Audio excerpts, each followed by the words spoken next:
Esto es Enfoque Semanal, un programa de Sintraem de subdirectiva de la ciudad de Pereira. Y para esta semana les traeremos un recuento de las diversas actividades que se realizaron en la ciudad de Pereira. También hablaremos sobre la reforma tributaria y lo que está pasando con la empresa telefónica de Pereira. Así que, bienvenidos.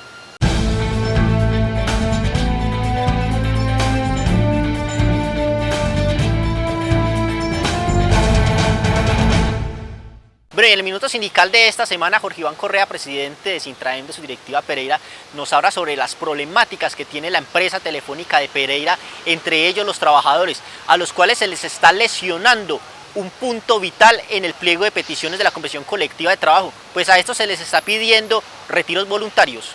De nuevo, la multinacional Millicom lanza la propuesta de retiros voluntarios a los trabajadores de la empresa telefónica de Pereira, con la cual perderían derechos logrados en la Convención Colectiva de Trabajo.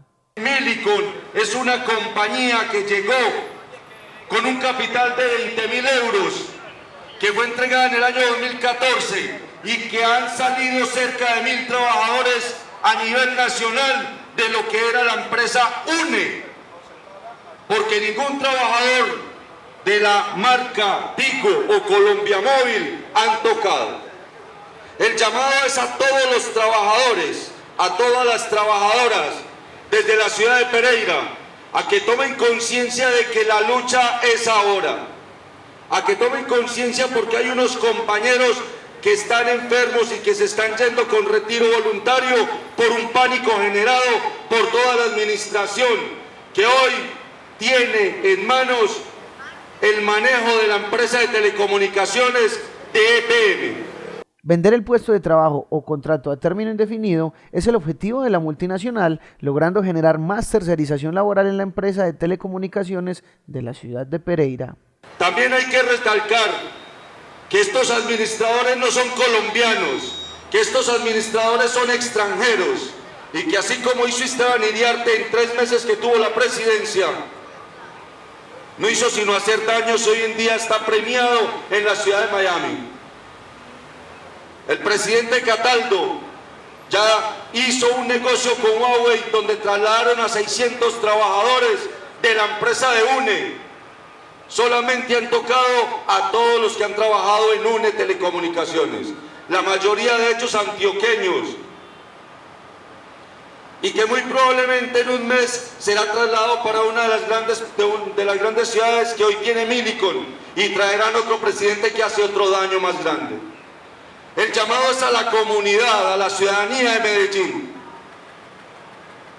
Millicom va a convertir la empresa de telecomunicaciones de EPM, lo que fue construido por sus padres, por sus abuelos, durante tantos años, por unos pocos pesos. Millicom, en 1 año y medio que ha administrado, ya tiene pérdidas por 280.000 millones de pesos. Eso nunca se había visto en una empresa de telecomunicaciones y mucho menos en una filial del grupo EPM.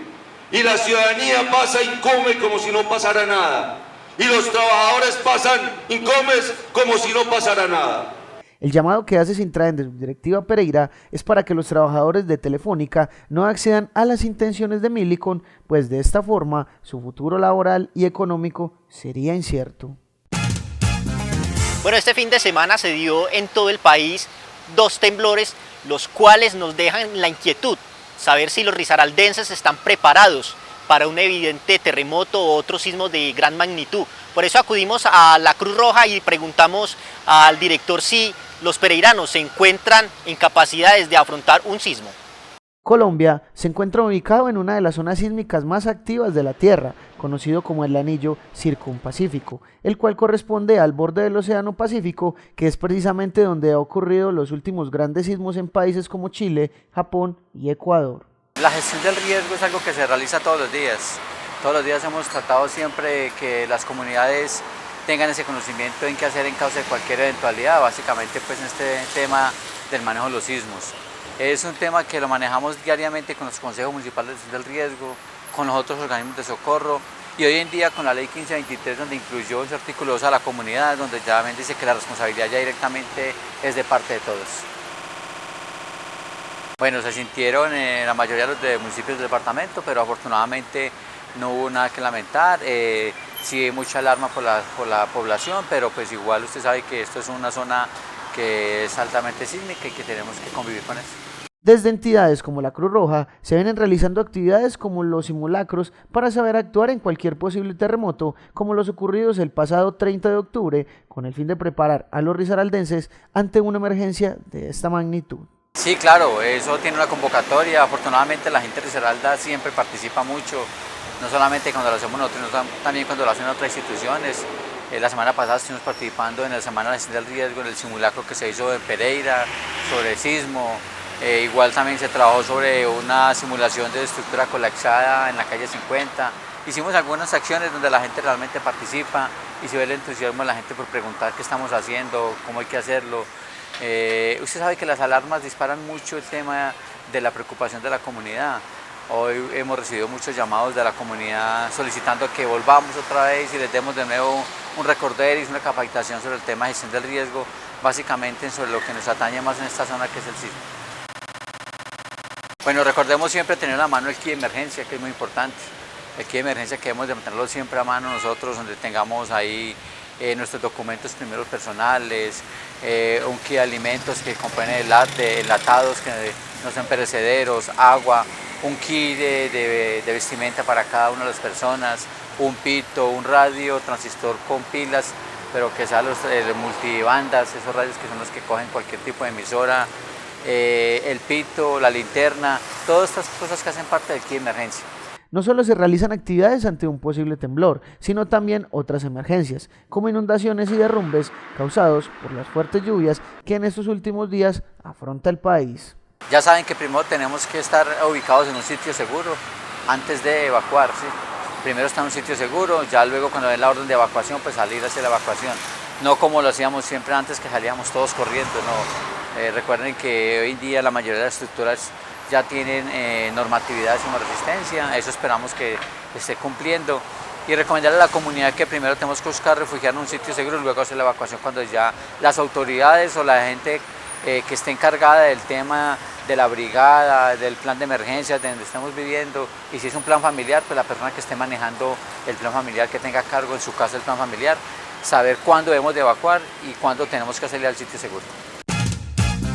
Para su descanso y diversión, Centro Recreacional La Siria, cancha de fútbol, tenis de campo, piscina olímpica, restaurante, zona de camping, cancha de baloncesto, voleibol y alojamiento con las mejores exigencias del mercado y atracciones para niños. Centro Recreacional La Siria, a solo 10 minutos del centro de Pereira, vía Corregimiento de Combia, 10 metros adelante del Marceliano Osa. La Siria, un centro recreacional de Sintra Endes, subdirectiva Pereira.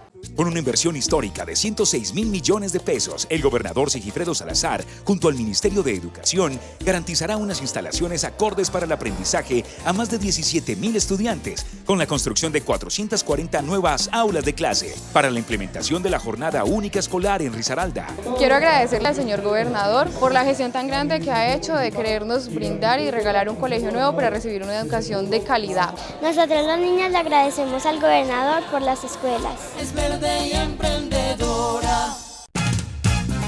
Bueno, el concejal de Pereira, Carlos Alfredo Crossway, nos habla un poco sobre las problemáticas que tiene la empresa telefónica de Pereira ahora con la intervención de Millicom, y esto traerá algunos problemas a los trabajadores de las empresas de servicios públicos y a la ciudad en general, pues la empresa ya no le pertenece a los pereiranos.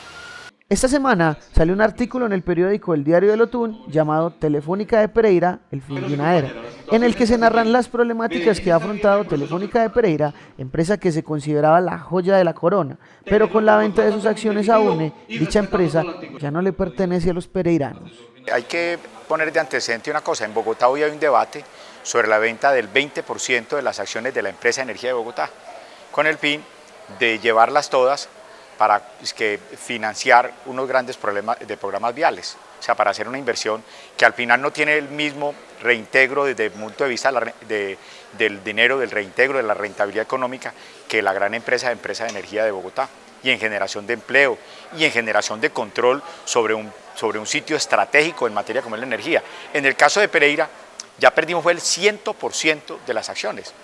Según se dice, los únicos que faltaban por comprar eran unos unas acciones minoritarias de algunos antiguos empleados y obreros de la empresa que tenían unas condiciones y que no estaban y que estaban poniendo o exigiendo un poco más, pero que al final se logró. Hoy estamos anunciado, esa empresa el 100% es de UNE, va ya para la absorción por parte de Millicom. La empresa desaparece como tal en Pereira, ya la mayor parte de los cargos directivos ya desaparecieron y va a desaparecer todo lo demás. Y voy a advertir una cosa, una empresa que generaba alto trabajo, conocimiento, demandaba funcionarios y personal altamente calificado, fue de las empresas que más alto personal demandaba en materia de calificación del personal. Y además otra cosa, es la empresa que a mi juicio más recauda en materia de servicios públicos en la ciudad, porque ese valor es mucho más alto que paga por usuario que en cualquiera de los servicios de agua, aseo o energía. Los más afectados con la venta de la empresa de telecomunicaciones a la larga son los trabajadores y los usuarios, pues por el lado laboral los empleados pierden beneficios obtenidos por la convención colectiva de trabajo y por el lado del usuario el servicio se vuelve privado y aumentan las tarifas de los servicios de comunicación. Los van a coger porque ya están en posición dominante, no hay a quién recurrir, ya la ciudad no tiene doliente en la junta directiva, ya eso es un problema de negocios y al final le van a decir o se retira o se va para Medellín, lo van a trasladar, le dan una orden de traslado para otra ciudad, para Medellín, con el mismo salario y al final la persona tiene que renunciar porque con el salario de aquí no puede sostenerse en Medellín para trasladar a su familia. O sea, salen porque esa es la política neoliberal que se ha venido implementando desde que las administraciones, con los consejos y la dirigencia política en Pereira, le dio rienda suelta, le abrió la ventana a los procesos de privatización que pagan hoy los obreros, como pagamos también la privatización de lo que fue el sistema público de salud. Luego de la venta de las acciones a UNE, que hoy fueron absorbidas por la multinacional Millicom, Sintraen de subdirectiva Pereira ha entablado diversas luchas con dicha multinacional por la defensa de los derechos laborales de los empleados. Este 2 de noviembre se realizó una actividad en la plazoleta del Victoria llamada Suturas de Paz, en la cual con 400 pañuelos se realizó 2 banderas, las cuales se izaron en la Plaza de Bolívar como conmemoración de las víctimas que ha dejado la guerra en el país. La actividad llamada Suturas de Paz se realizó el pasado miércoles 2 de noviembre e inició a las 10 de la mañana en la plazoleta cívica Ciudad Victoria, donde diversas organizaciones sindicales y sociales y estudiantiles se reunieron con el fin de crear 2 banderas blancas que izaron a media asta en la Plaza de Bolívar. Bueno, hoy se está realizando una actividad que se llama Suturas por la Paz, en la que se van a tejer 400 pañuelos que van a formar 2 banderas blancas. Esos 400 pañuelos tienen unos mensajes de víctimas, de personas del común, de estudiantes, de trabajadores, etcétera, mensajes encaminados a la reconciliación, a la paz, al cuestionar, al dar un giro a la historia, al seguir investigando sobre todo el proceso político y social de Colombia. Estas banderas se van a izar a media asta a las 6:30 en el Parque de Bolívar con el alcalde Juan Pablo Gallo y la personera municipal Sandra Milena. Se van a izar a media asta hasta que realmente haya un acuerdo firmado y se empiecen a refrendar los mismos. En ese momento ya se van a izar las banderas totalmente. 2 banderas blancas en las que los ciudadanos cosieron 400 pañuelos con frases de paz y perdón en conmemoración a las víctimas que ha dejado la violencia en el país. El contexto colombiano es un contexto muy complejo en este momento.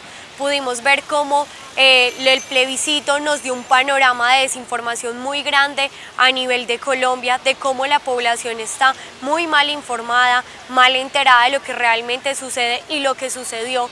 Entonces, como juventud colombiana, más que estar debatiendo únicamente en las aulas y en cualquier espacio, es empoderarnos de este tipo de situaciones, salir a las calles y demostrar eso que estamos diciendo en los salones, en nuestras instituciones educativas, contarle a las personas qué es lo que sucede y qué esperamos que suceda después, cómo vamos a empezar a cambiar toda la actitud que se ha tenido desde todas las generaciones y abrir el espacio en las instituciones educativas para girar ese discurso adultocentrista y guerrerista que en muchas ocasiones se les ha abierto la puerta.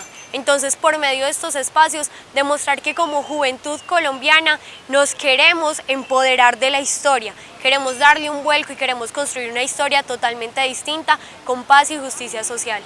Dichas banderas son un homenaje a las personas que han perdido la vida en la lucha por la defensa de los derechos, en una guerra que lleva más de 50 años en el país. Para su descanso y diversión, Centro Recreacional La Siria, cancha de fútbol, tenis de campo, piscina olímpica, restaurante, zona de camping, cancha de baloncesto, voleibol y alojamiento con las mejores exigencias del mercado y atracciones para niños. Centro Recreacional La Siria, a solo 10 minutos del centro de Pereira, vía Corregimiento de Combia, 10 metros adelante del Marceliano Osa. La Siria, un centro recreacional de Sintra Endes, subdirectiva Pereira.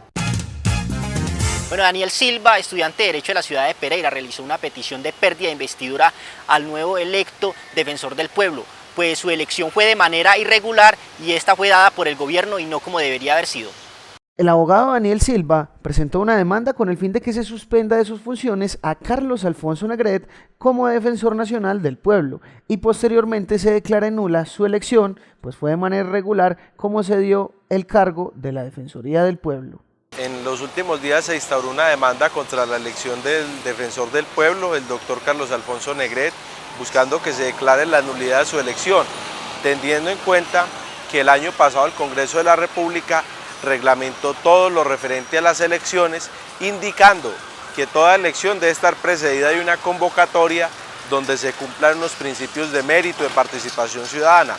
Pero el presidente de la República, que quien es el encargado de conformar la terna para enviarla a la Cámara de Representantes, no adelantó ningún tipo de convocatoria para conformar los aspirantes al cargo de defensor del pueblo, sino que eligió directamente a dedo, como se dice en el argot popular, a los 3 que él deseaba y los envió a la Cámara para que eligiera ella el defensor, quedando pues el doctor Negret. Lo que hay acá es una violación a la convocatoria que quedó establecida para todas las elecciones el año pasado. Según Daniel Silva, el presidente de la República no cumplió con la convocatoria exigida por la ley para que haya libre participación de los colombianos en las convocatorias a estos cargos públicos. Por ello se genera la demanda contra el Defensor Nacional del Pueblo. No, porque en este caso, llegado que se presentara, es la vicedefensora la encargada de reemplazarlo a él, entonces no habría ningún tipo de traumatismo, así como hace poco el Consejo de Estado declaró la nulidad de la elección del Procurador General y no ocurrió ningún tipo de traumatismo porque lo reemplazó la Viceprocuradora General de la Nación. En este caso hay una vicedefensora que sería la persona que entra a reemplazar al doctor Negret, llegado el caso en que el Consejo de Estado lo suspenda.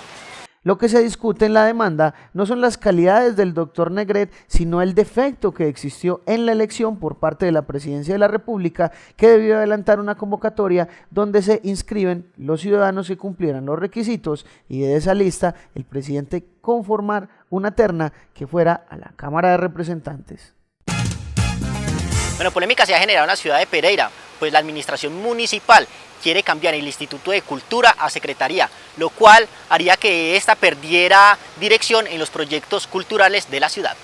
La administración del actual alcalde Juan Pablo Gallo pretende eliminar el Instituto de Cultura y convertirlo en secretaría, lo que ha generado desconcierto entre algunos pereiranos, pues se piensa que pueden haber despidos en dicho cambio. No, yo creo que los dineros van al municipio, pero ya todos los programas y proyectos van a quedar bajo la órbita de la politiquería, porque los concejales y los agentes políticos son los que van a intervenir en los proyectos, sin decir que en el Instituto Municipal de Cultura tampoco lo haga, pues que tampoco, pues que no es que vamos a decir que ya estamos en el Vaticano con el Papa Francisco y vamos después a pasar con el antipapa en el municipio, no, es más o menos lo mismo, pero hay mucho más posibilidad de control en el Instituto Municipal de Cultura porque hay gente más convocada, actores sociales, actores culturales que han tenido ya mucha experiencia, que conocen del manejo de la trayectoria de ese importante instituto y pueden tener más vigilancia que lo que se va a ejercer sobre cualquiera de las secretarías que se van a crear.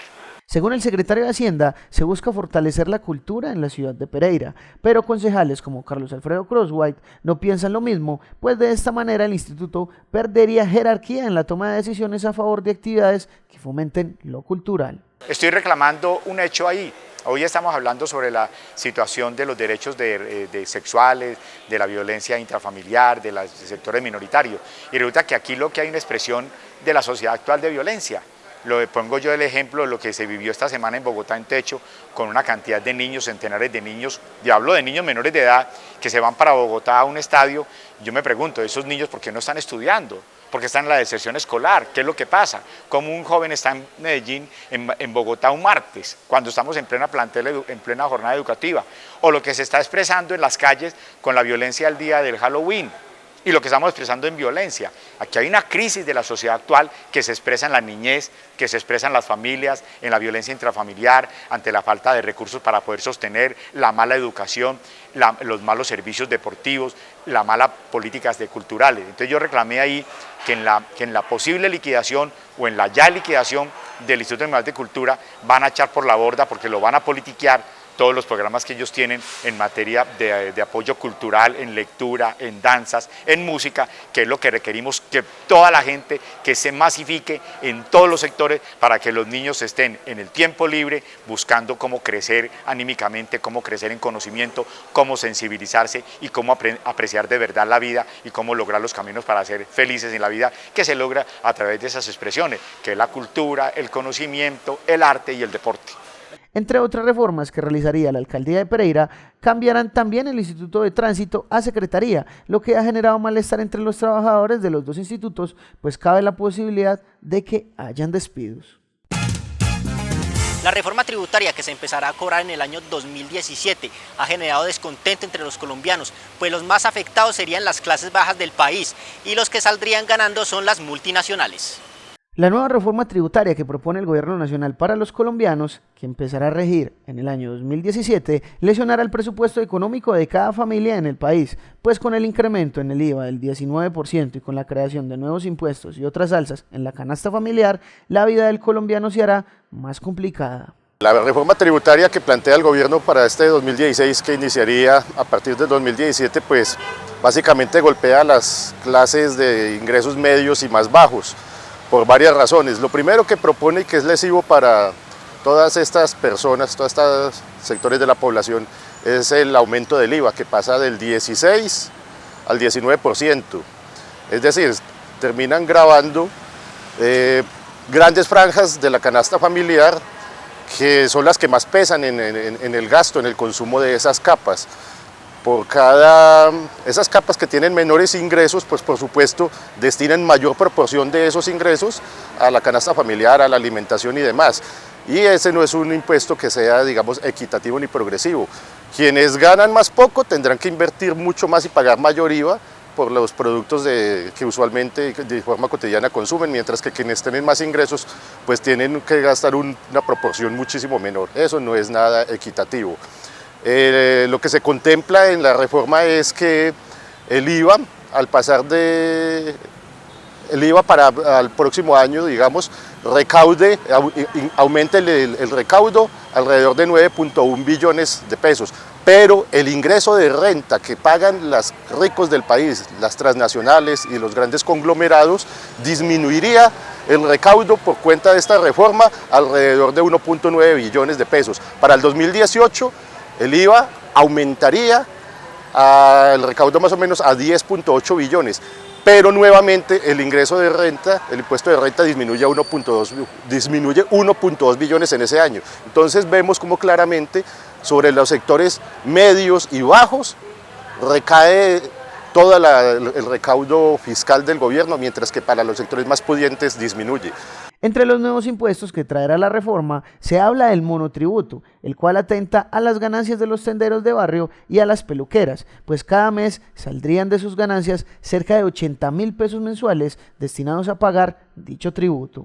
Otra cosa que es delicada y que se plantea en la reforma tributaria es un nuevo impuesto a la gasolina. Es un impuesto verde supuestamente al carbono, a las emisiones del carbono, pero es aproximadamente de 135 pesos por galón. Eso está sumado a los otros impuestos que ya existen en la gasolina. Y sabemos que la gasolina pues, es un costo más en los productos de la canasta familiar, es un costo que se le traduce o se le traslada a los consumidores. Entonces es totalmente regresiva. Si lo vemos desde el punto de vista de las peluquerías, los negocios de barrio, tiendas y demás, en donde se plantea un monotributo, allí entonces lo que se ve es que se grava nuevamente sobre las ventas a esos negocios pequeños que no tienen grandes ganancias ni tienen grandes flujos de dinero. En contraposición, la reforma plantea disminuir el cobro de renta a los grandes multinacionales, a los conglomerados empresariales los más ricos del país, pasándolo de las ventas, ¿cierto?, de cobrarlo sobre las ventas a los dividendos. Entonces es un sinsentido. A los ricos se les grava sobre los dividendos, pero a los pobres se les grava sobre las ventas mensuales. Es un asunto delicado. Las organizaciones sindicales plantean realizar un paro nacional indefinido, aparte de las diversas marchas y protestas que hasta el momento se han realizado como medida de protesta ante dicha reforma tributaria.